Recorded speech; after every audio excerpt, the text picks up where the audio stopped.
welcome again back to My Story, My Reality, Episode 9. I am Tia, I am your host today, and today I'm here with Byran Hansen. Yep. Byran is a full-time faculty staff here who teaches classes. So, Byran, I don't know what you teach, so feel free to introduce yourself and tell us kind of what you do here.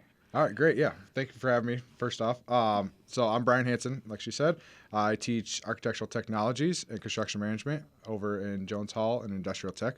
So I have both of those degrees actually from Kirkwood. So that's a little bit of my story, I guess. Yeah. How did I get there? Do you want me to go on this part? Yeah. So, if you want to tell us, so you went to Kirkwood here, right? Yep. And you got your, what degree? Architectural technologies. It's a long word, I can say. Yep. Uh-huh. So what that is it's not an architectural degree in like a 4-year degree to become a licensed architect. It's actually for like design part or technology part. Interesting. So what we would do is work underneath of an architect and do drafting for them, or there's different areas you could go, whether it's commercial or homes. Wow. So yeah, that's that degree in itself there. More of the drafting side of things, using the technology, the software. And then the construction management side of things, they actually go hand in hand. So you can take construction management for 2 years, and then you can take architecture for 1, or vice versa. Really? Because the first years are almost identical. Wow. The same classes. So like I'm teaching right now, since I teach them both, I just got done teaching architectural students last semester. And I'm teaching the same courses right now to construction management. Oh, interesting. So the fact that they go hand in hand, the first 2 years, you can get both of them in 3 years. Wow, that's really handy that Kirkwood has that option for students, because I know sometimes they might want to get both, and since the classes overlap like that. Really cool. Yeah, for sure. So you went here for 3 years then and got those 2 degrees. Yep. And then where did you go after that? So after that, I went into home design. Okay. So I was a home designer for 10 years after that. Wow. And then I've always kind of stayed intact with Kirkwood, using for we have a competition team over there for both those programs, and we actually are getting ready to leave next week for that. Oh, really? Where are you guys going? They're going to Vegas to compete. Oh, whoa. Yeah, right. So it switches between Vegas and Florida, but it's the Home Builders conference. It's a big expo. It's wonderful. It's pretty much any vendor, any builders, and anything in home design, or home building, they go out there, and just you can see windows and doors and cabinetry and flooring and new technology for buildings, and all the way down to different screws and nails and things like that. So the whole works. So wow, all the things. Yeah. So it's really cool. It's a really big event for them, and then the students have this nice competition they get to do. And Kirkwood, not to put the pressure on the kids this week, but we win often, so hopefully we can keep that going. Yay, Kirkwood, let's go. Yeah, so no, it's good. It's really good. So I've been involved in that leading up to this, and then I was an adjunct for a few classes, and then I got the opportunity to get a full-time position here. Wow. So that's how we got back here. That's super exciting. So how long have you then been full-time staff? Just this year. Just this year? Yeah, nice. just started. Yeah, and how's it going? Like as a professor, what are some expectations you have for yourself and teaching students and for students as well? Yeah, so it's going really well. Expectations. I try to set you have to try. The hardest part, I think, is trying to meet those kids, the students where they're at. Not kids, students, right? Meet the students where they're at, and just remember that even though I have lots of experience in the fields, they don't necessarily come in with a ton of experience. So trying to meet them and trying to remember what I knew 10 years ago, going through school, and having that expectation of what they should know now, and then trying to get them to a point where they can go out to the real world and be an asset, right? Yeah. Working with our local advisors, our industry advisors. So what helps in that regard is we have 2 meetings a year with our industry, and they tell us what they expect of students or what they want them to know. That's really good. So trying to get from where they're at, trying to find where they're at, and trying to get to them to that spot is that's that expectation of myself and our colleagues, right? Trying to design curriculum and good projects that make sense and work well, right? Yeah.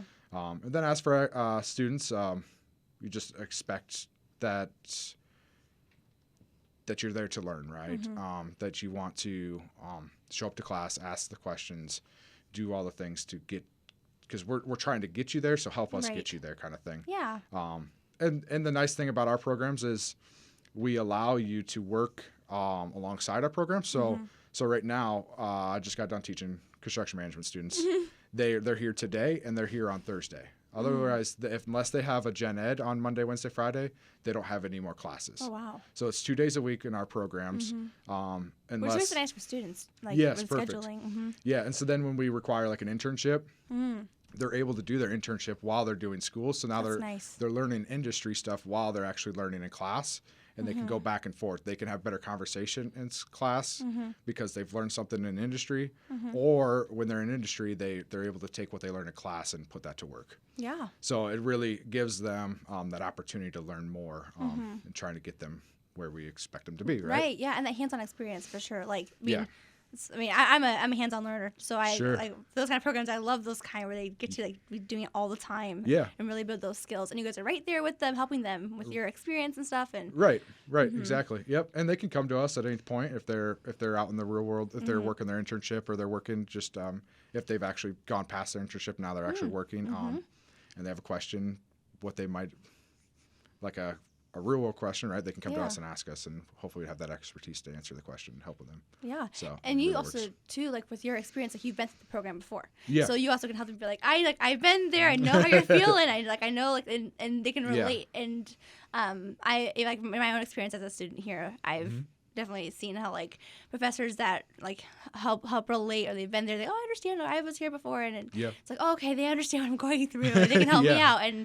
it builds that trust a lot better. Yeah, and kind of bridge that gap of like, oh, this is the professor or the instructor, like scary person. No, we're not meant to be scary people. You're supposed to come to us. We're trying to get you there, right? We're on your guys' side at the end of the day. And that's the way, we actually are trying to integrate more diplomas into our degree, so you can actually leave with just a diploma. And if that means you come to school for a year and then you do your internship and you're like, hey, this is good, I'm making money, I'm doing a good job, I like what I'm doing, and that company doesn't need you to finish out your 2 years, then we kind of take that. Unfortunately we lose some numbers, but we did our job, right? We bridged that gap to get you where you're going, because at the end of the day it's about you guys. So trying to get you where you're trying to go. It was awesome. That's something I appreciate about Kirkwood too, is a lot of the faculty here, that's their mindset, is to help students. And that's really cool. Yeah. So let's go take a back down memory lane to your story and kind of what brought you here to Kirkwood. So from the beginning, kind of your story, and how did you get interested in all that? Yeah, so it started at Kirkwood. I actually was not even going to come to Kirkwood. Really? Up until the summer before. So I was actually going to go to University of Dubuque. I was going to study physical therapy. And, oh, really? Yeah. What's so different? Yeah, right?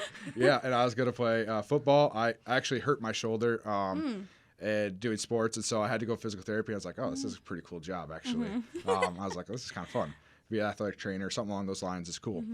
And so that's the way I was going to go. And then my best friend said he was taking architecture, and I'd actually taken a bunch of CAD classes, they actually added CAD classes into my high school so I could actually keep taking more because it was pretty new and not a lot of kids were taking it. But I really enjoyed the teacher. I really enjoyed using the software. CAD software is computer-aided drafting. So that's how you would design something. Oh, interesting. So that's the software. So I just really enjoyed using the software. And so they made me just like a one-off class so I could just take it. And I would help him teach the other classes, kind of thing. So it was really cool. I really, really enjoyed it. And I've always really enjoyed construction. And I enjoy math. And so engineering, I always thought maybe engineering. He said he was coming here to take architectural technology. I was like, wait, that's a thing? And so I did a 180 and ended up at Kirkwood. Wow, that is so cool. Yeah, that's cool. Yeah. So, then, while I was here, I guess I just learned and I enjoyed the teachers, and why not take the extra year to have that construction management side? Right. Because ideally, what I was thinking was I would be able to design and build. So like residential is kind of, houses are kind of more my avenue.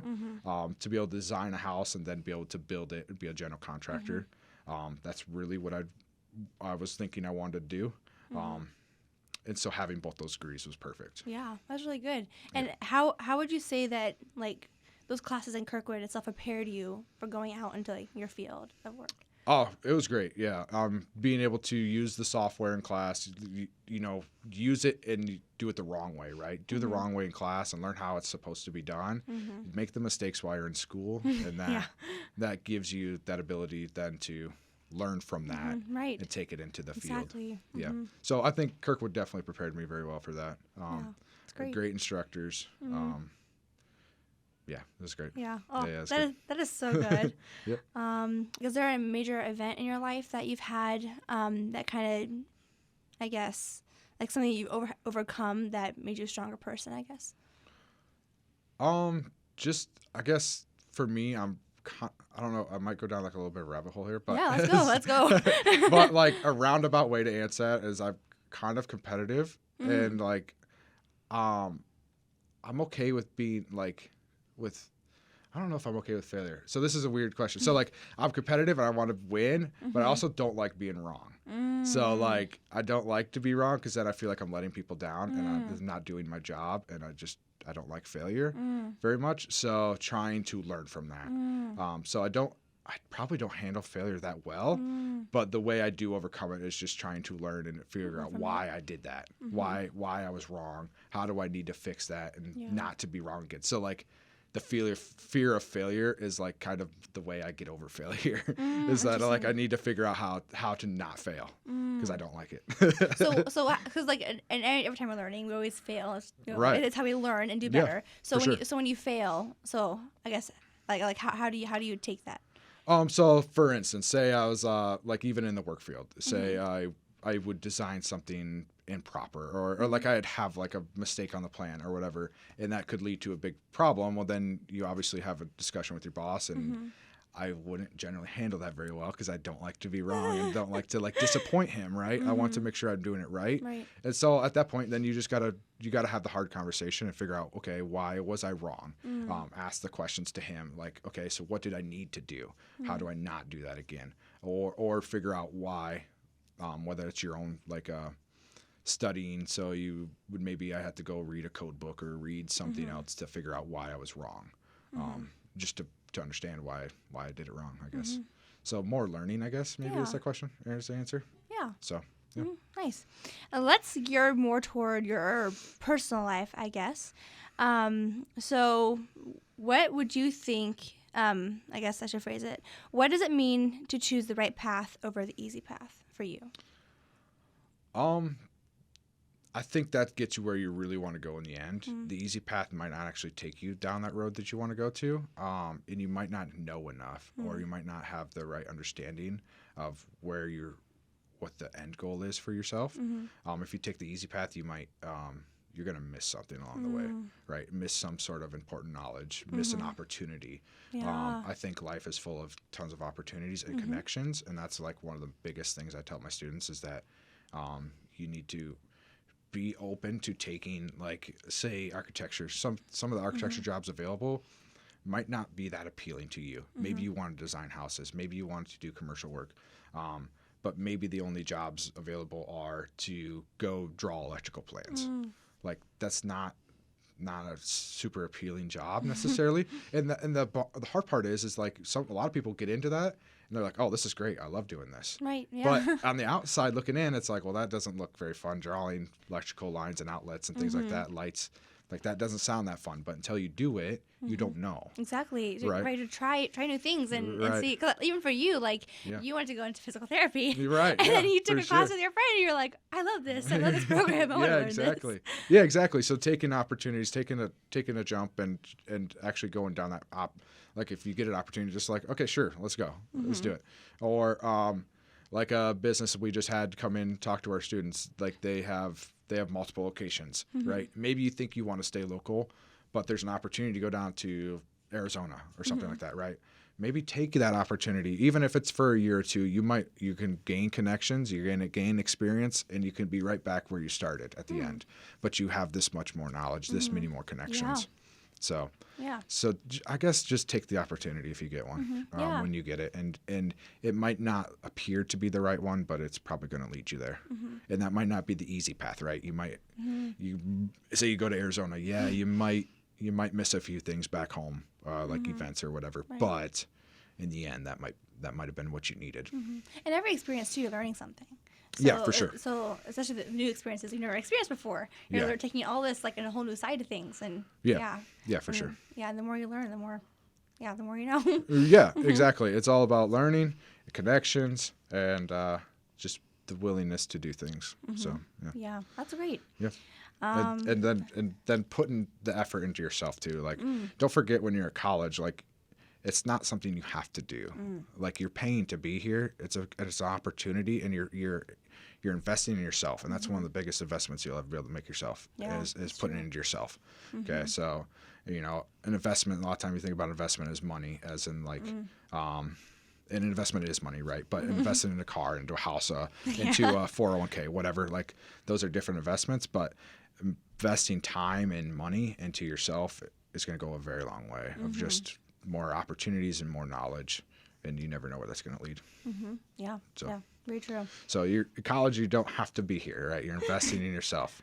So take advantage of the college. I know some of those 8 o'clock mornings are not fun, right? Waking up at 8 and getting to class. Not everybody loves those. Not me. Most people do not love those. But just have to remember when you're waking up that you're investing in yourself and your future. Yeah, it's a good reminder too. Like, again, like also like what's your purpose? Like, yeah, which I guess like ask the question for you. So, what would you say like your purpose is? Well, I guess my purpose has changed a little bit. I mean, I never had. I don't have an education degree. We going back to that faculty question. If I'm a professor or faculty, I don't consider myself a professor. I wouldn't want to step on the toes of those who actually have a degree in education. My degree is not in education. It's in architecture and construction, right?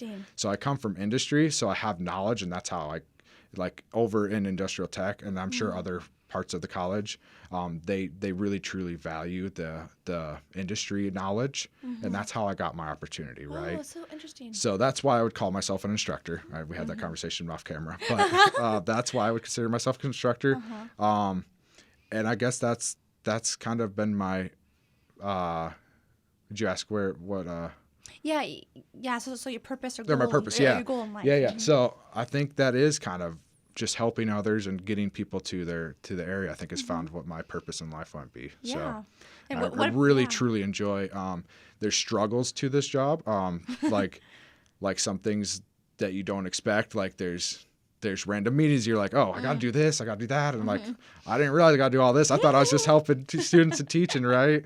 But there's curriculum things you got to think of. There's more, not that grading's difficult, but you got to grade. There's a lot of more time than just classroom time, right? Yeah, and I think sure. all the instructors can vouch for that. There's much more to it than just teaching and helping, right? There's just a lot to it. Yeah. So some of that stuff is like, oh, well, I'm head over heels a little bit sometimes, but it's all good. I'm learning, and that's that failure part where you just got to learn and be better. Yeah, it sounds like you really like the challenge. Like yeah, and that's what I was looking. That's another thing I was looking for when I transitioned was day in and day out at the place I worked was similar. It might have been a different house. It might have been a smaller house, a bigger house, whatever, right? But the day to day was similar. It was always kind of the same thing. Where this is not the same day to day, and that's great. Like it's a great challenge for myself. And that I think is definitely needed. Yeah. Well, also even too, every day's a new day, but every year new students. You get to know new students every year. Yeah, and exactly like I'm honestly teaching four different groups of students right now, the same exact class. Oh wow. So like I just had a class this morning. Is construction material science. I have one this afternoon, same exact class, but a whole group of students, totally different. Totally different dynamic. Yeah, you keep the same curriculum, you try to accomplish the same things, but the different questions get asked, different struggles are had, and different conversations just are made. Wow. So your day-to-day is, even though it's supposed to be the same, it's hard to be the same with different students. Yes. Yeah. So yeah, but at the end of the day, as long as they all kind of learn and we get them all to the same place, that's what it's all about. Right. And as a instructor with students teaching the same class, how is that for you, teaching the same thing over and over again? Like, do you ever get tired of it, or do you learn new stuff every time? I think I'm still in that early stage of teaching, and I'm like, I just love it all. I just teach whatever, whenever. You just tell me when and where, I'll be there. But sometimes, yeah. I mean, especially right now, I got 60 students. I got to grade 60 of the same project. It's like, okay, well, you got to keep you got to make sure everybody's treated the same, right? The student, integrity and things like that. So, Yep. which is fine. It's fun. But sometimes when it's get to that point, it's like, okay, it's another, let's get through these things. But yeah, it's fun. I think I'm just still so new at it. And I truly just really do love teaching. And it just is awesome. what it is. Yeah. Yeah. It's actually like, it's also cool, like for me as a student to see like instructors and stuff who are excited to teach students. Yeah. Because like, some classes you have, instructors who are really passionate about and excited to teach, and some that are just like they're doing a job, and it's like it's exciting for me to see that in an instructor. Yeah, sure. And then you got to remember, sometimes instructors just have their ups and downs. They're humans too. They just have bad days too. So, yeah, we're all human. So it's good. Nice. So I guess you could answer this question whether relating back to your college days or your present life. Where would you say you find identity in? I guess my identity is just what others think of me. I guess how I think I care a lot about what others think of me and how I'm perceived to other people. And so making sure I give a positive reaction to people, so they have positive reaction back to me. And I think that is kind of my identity, is making sure I'm doing well for others. I have respect from others, and I give respect to others. So yeah, I think that's kind of where I would lie in that. Nice. That's really cool. Let's see. What was your hardest transition from, I guess we kind of talked about this a little bit, but like from like high school to college, and then college into life, and now, I mean, workplace, and then after workplace into as a full-time faculty, what would be, say, your hardest challenge throughout that whole experience? I'm just becoming an adult, right? That can be hard. Let's be honest. Like trying adulting. Adulting is a real thing, right? Trying to just handle your requirements to make it to class and do all the things, right? And then learning what you're supposed to learn, and then transitioning into the real world, finding a job and making money, right? Because soon you're gonna have to make your own money and vouch for yourself, right? And start doing. I think that can be the hardest part, is just where do I go from here? I have some students right now who are they're getting ready for internship, they're going to graduate and they want their job. Like, where do I find a job? How do I find a job? Yeah. And we try to line them up as much as we can with. We use Handshake, right? So we try to get our advisor members onto Handshake and post their jobs there. Our students go to Handshake, right? Trying to get that connection, but it doesn't always work, right? And you got to be able to even be willing to reach out to a company you want to work for, even though they might not be hiring. They don't know they want to hire. You might be the right candidate for them, and that's an opportunity. That's true. Yeah. So just being willing to reach out, even though the opportunity is not posted. If it's a job you truly want, just shoot them an email, see what happens. Right? But yeah, I think adulting and just getting into it is kind of that biggest transition problem. So yeah. Yeah. I think that'd be the toughest part. So. Yeah.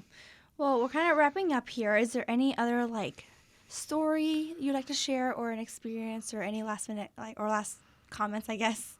No, just to wrap it all up, I think we touched on a lot of it. Is be willing to take on opportunities, communicate well. I tell my students, send me the bad emails. Emails are a new thing, right, to most students. So send me the bad ones. Practice sending emails. You have an opportunity to send me a message on Remind, but instead of going to Remind, send me the email and just practice sending emails, because communication is going to be key when it gets to the workforce. You have to be able to communicate. You have to be able to gain connections, and I think that takes you where you want to go in the end. And also it takes pressure off of students too. But okay, I can send a bad one, not that I should stay bad, but how to learn from it and get better, and not feel like I need to see perfect the first time. It's okay, like we're all learning, and you're right. That's really good. Yep. And I'm not gonna sit there and critique you like, oh my God, this email's terrible. But if you want some feedback, I'll give you some feedback. But at least just repeat things, right? The more you do things, the more you get comfortable with, the better you're gonna be at it. So I think that's a big key, is communication, connections, and that you'll get where you want to go. That's awesome. Yep. Well, thank you so much for coming in today, and nice to get to know you a little bit and hear your story. And thank you guys so much for watching, and hope you have a great rest of your day. Thank you, guys.